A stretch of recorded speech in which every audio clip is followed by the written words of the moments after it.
Hello dear students, welcome to the YouTube channel. In today's class we are going to learn about the land resources of Karnataka. This is the second video. In this video we are going to discuss about the agriculture and its importance and then the types of the cultivation. So the cultivation of the land for raising crops is called agriculture. Animal husbandry, poultry, beekeeping, sericulture are included under agriculture. Nearly 61.4% of the people in Karnataka are in rural areas or they depend on the agriculture for their livelihood. Importance. Agriculture is one of the ancient primary occupations of Karnataka. It is the main source of livelihood for many. It is the backbone of our state economy. Economic progress depends on the agriculture. Agriculture provides employment to the people. It also provides for the food and people and raw materials to the industries. It is a source of revenue to the state and earn foreign exchange. Coffee, silk, spices, tobacco, cotton, etc. are the agricultural products which are exported. Agriculture helps in the development of the territory occupations like transport, banking, insurance, etc. It plays an important role in the political and the social system of the state. So agriculture ಬಗ್ಗೆ ನಾನು ಇಂಟ್ರೊಡಕ್ಷನ್ನ ಲಾಸ್ಟಲ್ಲೇ ಕೊಟ್ಟಿದ್ದೀನಿ last ವಿಡಿಯೋದಲ್ಲಿ. ಆದರೂ ಕೂಡ ಮತ್ತೆ ಹೇಳ್ತಿದ್ದೀನಿ, ಒಂದು ವ್ಯವಸಾಯ ಅಂತಕ್ಕಂಥದ್ದು ಆ ಒಂದು ರಾಷ್ಟ್ರದ ಅಥವಾ ರಾಜ್ಯದ ಒಂದು ಬೆನ್ನೆಲುಬು ಅಂತಲೇ ಹೇಳ್ಬೋದು. 61.4% ಜನ ಕರ್ನಾಟಕದಲ್ಲಿ ನಾವು ವ್ಯವಸಾಯನ ಅವಲಂಬಿಸಿ ಬದುಕ್ತಿರ್ತಕ್ಕಂಥದ್ದನ್ನು ನೋಡ್ಬೋದು. ಸೊ ಕೃಷಿ ಪ್ರಧಾನವಾಗಿರ್ತಕ್ಕಂಥ ನಮ್ಮ ಭಾರತದಲ್ಲಿ ಕರ್ನಾಟಕದಲ್ಲೂ ಕೂಡ ಕೃಷಿಗೆ ಹೆಚ್ಚಿನ ಆದ್ಯತೆಯನ್ನು ಕೊಡಲಾಗಿದ್ದು, ನಾವು ಕಾಫಿ, ಸಿಲ್ಕ್, ರೇಷ್ಮೆ ಮತ್ತು ಸಂಬಾರು ಪದಾರ್ಥಗಳು, ತಂಬಾಕು, ಹತ್ತಿ ಇವುಗಳನ್ನು ಬೇರೆ ಕಡೆಗೆ ಎಕ್ಸ್ಪೋರ್ಟ್ ಮಾಡ್ತೀವಿ. ಸೊ ಅದ್ರ ಜೊತೆಗೆ ಇದರಿಂದ ನಮಗೇನಾಗಿದೆ, ಅಗ್ರಿಕಲ್ಚರಲ್ಲಿ ಹೆಚ್ಚು ಬೆಳವಣಿಗೆ ಆಗೋದಕ್ಕೆ ಮತ್ತು ಟ್ರಾನ್ಸ್ಪೋರ್ಟಲ್ಲಿ, ಸಾರಿಗೆಯಲ್ಲಿ ಮತ್ತು ಬ್ಯಾಂಕಿಂಗಲ್ಲಿ, ಇನ್ಶೂರೆನ್ಸಲ್ಲಿ ಎಲ್ಲದರಲ್ಲೂ ಕೂಡ ಸಾಧನೆಯನ್ನು ಮಾಡೋದಕ್ಕೆ ಅವಶ್ಯಕವಾಗಿದೆ. ರಾಜಕೀಯವಾಗಿ ಮತ್ತು ಸಾಮಾಜಿಕವಾಗಿ, ಆರ್ಥಿಕವಾಗಿ ಒಂದು ಕೃಷಿ ಅಂತಕ್ಕಂಥದ್ದು ಆ ಒಂದು ರಾಜ್ಯದ ಬ್ಯಾಕ್ ಬೋನ್ ಅಂತಂದರೆ ಒಂದು ಬೆನ್ನೆಲುಬು ಅಂತಲೇ ಹೇಳ್ಬೋದು. It keeps the States economy, ಒಂದು ರಾಜ್ಯದ ಕರ್ನಾಟಕದ ಒಂದು ಅರ್ಥವ್ಯವಸ್ಥೆಯನ್ನು ಸುವ್ಯವಸ್ಥಿತವಾಗಿ ಮತ್ತು ಸಮತೋಲನವಾಗಿ ಕಾಯ್ದುಕೊಂಡು ಹೋಗೋದ್ರಲ್ಲಿ ಕೃಷಿಯ ಪಾತ್ರ ಅಗಾಧವಾದುದು ಅಂತಲೇ ಹೇಳ್ಬೋದು. Types of cultivation. Different kinds of the crops are grown according to the size of the land holding, land fertility, availability of the water, amount of rainfall, climate, physical features, market facilities, etc. The types of cultivation are classified according to these factors. They are as subsistence farming, irrigation farming, dry farming, mixed farming, shifting farming, shifting cultivation, commercial farming and plantation farming. ಜೊತೆಗೆ types of cultivation ಅಂದರೆ ವ್ಯವಸಾಯವನ್ನು ನಾವು ಯಾವ ರೀತಿಯಾಗಿ ನೋಡುವುದಾಗಿದೆ ಅಂದರೆ, ಒಂದು fertility ಆಗಿರ್ಬೋದು, ಅದರ ಫಲವತ್ತತೆ ಆಗಿರ್ಬೋದು, ಮಳೆ ಮತ್ತು ವಾತಾವರಣ ಮತ್ತು ಭೌಗೋಳಿಕ ಲಕ್ಷಣಗಳು ಮತ್ತು ಮಾರುಕಟ್ಟೆ ವ್ಯವಸ್ಥೆ ಈ ಎಲ್ಲವನ್ನು ಕೂಡ ಅವಲಂಬಿಸಿರುತ್ತೆ ಅಂತ ಹೇಳ್ಬೋದು. There subsistence farming, irrigation farming, dry farming, mixed farming, shifting cultivation, commercial farming and plantation farming ಇವೆಲ್ಲವೂ ಕೂಡ ಒಂದು ಕೃಷಿಯ ಬಗೆಗಳಾಗಿದ್ದಾವೆ.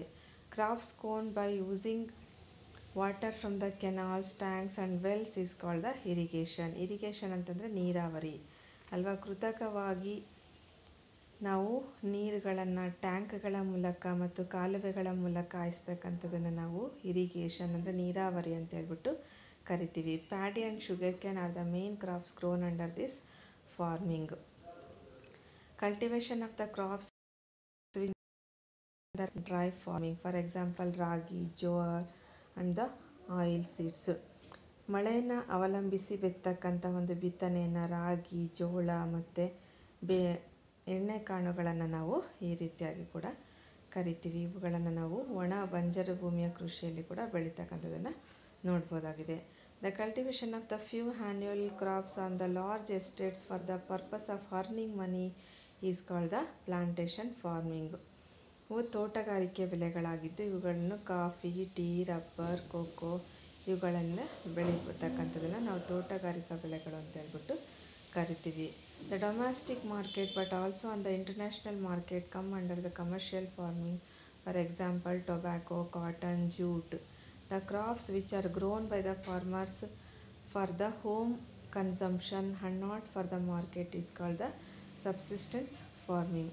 This is an ancient type of the cultivation. Nowadays a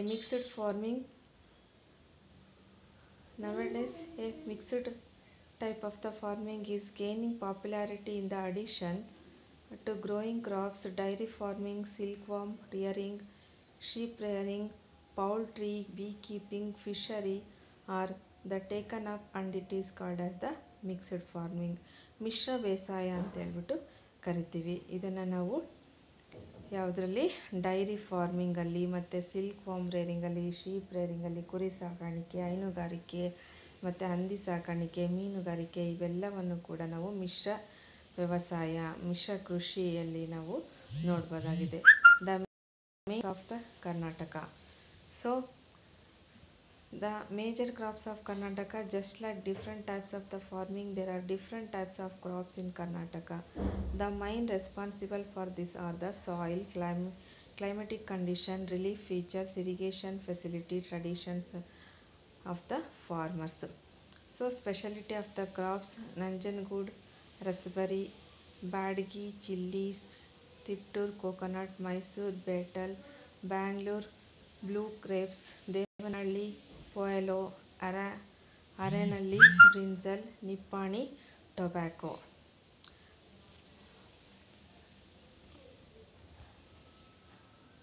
And market for the agricultural produce and the crops for the Karnataka can be classified as follows: food crops, paddy, ragi, maize, pulses, millets; commercial crops, sugar cane, cotton, tobacco, mulberry, oil seeds, groundnut, nenegrin seed, sesame, sunflower, plantation crops, coffee, coconut, areca nut,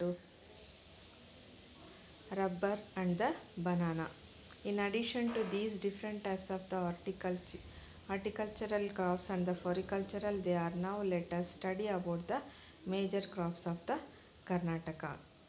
so food ಕ್ರಾಪ್ಸ್ಗಳಾಗಿ ಆಹಾರ ಧಾನ್ಯಗಳಾಗಿದ್ದಂತಹ ಗೋಧಿ, ರಾಗಿ ಮತ್ತು ಬೇಳೆಕಾಳುಗಳು ಇವುಗಳನ್ನು ಬೆಳೆಯೋದ್ರ ಜೊತೆಗೆ commercial ಕ್ರಾಪ್ಗಳಾಗಿದ್ದಂತಹ ವಾಣಿಜ್ಯ ಬೆಳೆಗಳಾದಂತಹ ಹತ್ತಿ, ತಂಬಾಕು ಮತ್ತು ಎಣ್ಣೆಕಾಳುಗಳು ಮತ್ತು ಇವೆಲ್ಲವನ್ನು ಕೂಡ ಸನ್ಫ್ಲವರು, ಸೂರ್ಯಕಾಂತಿ ಮತ್ತು ತೋಟಗಾರಿಕೆ ಬೆಳೆಗಳಾದಂತಹ ಕಾಫಿ, ತೆಂಗು, ರಬ್ಬರು, ಬಾಳೆ ಇವೆಲ್ಲವನ್ನು ಕೂಡ ಕರ್ನಾಟಕದಲ್ಲಿ ಬೆಳೀತಕ್ಕಂಥದ್ದನ್ನು ನೋಡ್ಬೋದು. ಇದ್ರ ಜೊತೆಗೆ ಹಾರ್ಟಿಕಲ್ಚರ್ ಆ್ಯಂಡ್ ಫ್ಲೋರಿಕಲ್ಚರನ್ನು ಕೂಡ ನಾವು ರೇಷ್ಮೆ ಬೆಳೆಯನ್ನು ಮತ್ತು ಹೂವಿನ ಬೆಳೆಯನ್ನು ಕೂಡ ಬೆಳೀತಕ್ಕಂಥದ್ದನ್ನು ನೋಡ್ಬೋದಾಗಿದೆ.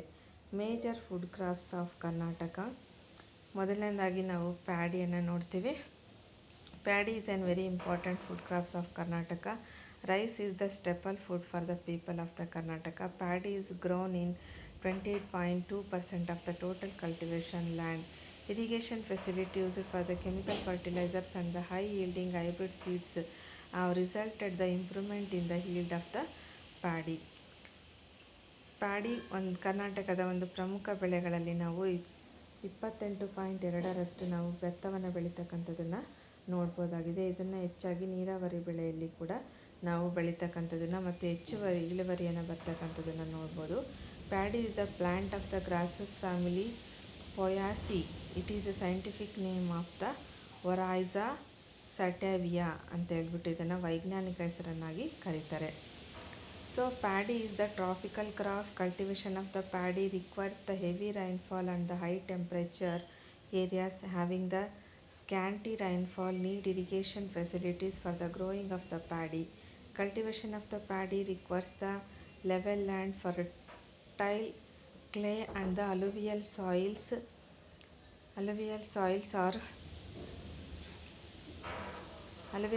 are ideal for the paddy cultivation. Organic manure, leaves of the trees and the abundant labors are required for the cultivation of the paddy. Nearly 70% of the paddy is sown during the June-August months and harvested during the November-December. It is a kharif crop. Even in summer, paddy has grown in areas where irrigation facility is available, February to June. This is called the rabi crop. In Malnad, paddy is grown by the broadcasting method, and it is the plains by transplanting the method. Paddy ಅಂತಂದರೆ ನಾವು ಭತ್ತ ಅಂತ ಕರಿತೀವಲ್ವ, ಇದೊಂದು tropical ಬೆಳೆ ಆಗಿದ್ದು ಇದನ್ನು ಹೆಚ್ಚು ಮಳೆ ಬೀಳ್ತಕ್ಕಂಥ ಮತ್ತು ಹೈ ಟೆಂಪ್ರೇಚರ್ ಇರ್ತಕ್ಕಂಥ ಕಡೆಗಳಲ್ಲಿ ನೋಡ್ತೀವಿ. ಮತ್ತು fertility of the clay soil, clay ಅಂತಂದರೆ ಜೇಡಿ ಮಣ್ಣು ಇರ್ತಕ್ಕಂಥ ಒಂದು ನಾವೇಂತೀವಿ ಗದ್ದೆ ಅಂತ ಹೇಳ್ತೀವಿ, ನೀರು ಕಟ್ಟಿ ಇದನ್ನು ಬೆಳೀತಕ್ಕಂಥದ್ದು. Organic manure, levels trees, abundant labours ಇದಕ್ಕೆ ಬೇಕಾಗಿರ್ತಾರೆ, ಜಾಸ್ತಿ ಕಾರ್ಮಿಕರ ಅವಶ್ಯಕತೆ ಇರುತ್ತೆ. ನಿಯರ್ಲಿ 70%, 70% ನಾವು ಭತ್ತವನ್ನು ಕರ್ನಾಟಕದಲ್ಲಿ ಬೆಳಿತೀವಿ. ಇದನ್ನು ಜೂನಿಂದ ಆಗಸ್ಟ್ ಮಂತಲ್ಲಿ ಹಾರ್ವೆಸ್ಟ್ ಮಾಡಿ ನವೆಂಬರು ಡಿಸೆಂಬರಲ್ಲಿ ನಾವು ಇದನ್ನು ತಗೊಳ್ತೀವಿ. ಇದೇ ಒಂದು ಖಾರಿಫ್ ಬೆಳೆಯಾಗಿದ್ದು ಈವನ್ ಇನ್ ಸಮ್ಮರ್ ಆಲ್ಸೋ ನಾವು ಬೇಸಿಗೆಯಲ್ಲೂ ಕೂಡ ನಾವು ಪ್ಯಾಡಿಯನ್ನು ಬೆಳಿಬೋದಾಗಿದೆ. For the where irrigation facility is available, ಎಲ್ಲಿ ನೀರಾವರಿ ವ್ಯವಸ್ಥೆ ಇರುತ್ತೋ ಅಲ್ಲಿ ನೀರಾವರಿ ವ್ಯವಸ್ಥೆಯಿಂದ ಫೆಬ್ರವರಿಯಿಂದ ಜೂನ್ ಮಂತನವರೆಗೂ ಕೂಡ ಇದನ್ನು ತಗೋಬೋದಾಗಿದೆ. ಹೆಚ್ಚಾಗಿ ಇದು ಮಲೆನಾಡು ಪ್ರದೇಶಗಳಲ್ಲಿ ಬೆಳೀತಾರೆ. Paddy is grown by broadcasting method and the plains of transplanting the method. ಇದನ್ನು ಭತ್ತವನ್ನು ಸಸಿಯನ್ನು ನೆಡುವುದರ ಮೂಲಕ ಇದನ್ನು ಯಾವ ಥರ ನರ್ಸರಿ ಮಾಡ್ತಾರೆ ಆ ಥರ ಮೊದಲನೇದಾಗಿ ಸಸಿಗಳನ್ನು ಬೆಳೆಸ್ಬಿಟ್ಟು ಅದನ್ನು ಏನು ಮಾಡಲಾಗುತ್ತೆ, ನಾಟಿಯನ್ನು ಮಾಡಲಾಗುತ್ತೆ. ನಂತರ ನಾವು ಇದನ್ನು ಭತ್ತವನ್ನು ಬೆಳೀತಕ್ಕಂಥದ್ದನ್ನು ನೋಡ್ಬೋದಾಗಿದೆ. ಸೊ ಇದೆಲ್ಲವೂ ಕೂಡ ನಾವು ಇವತ್ತಿನ ಕ್ಲಾಸಲ್ಲಿ ನೋಡಿದ್ವಿ. ಮುಂದಿನ ತರಗತಿಯಲ್ಲಿ ಅಂಥ ಫುಡ್ ಕ್ರಾಪ್ಸ್ಗಳ ಬಗ್ಗೆ ತಿಳ್ಕೊಳ್ಳೋಣ. Okay children, you make use of this video. I will meet with the continuation of the lesson, the land resources.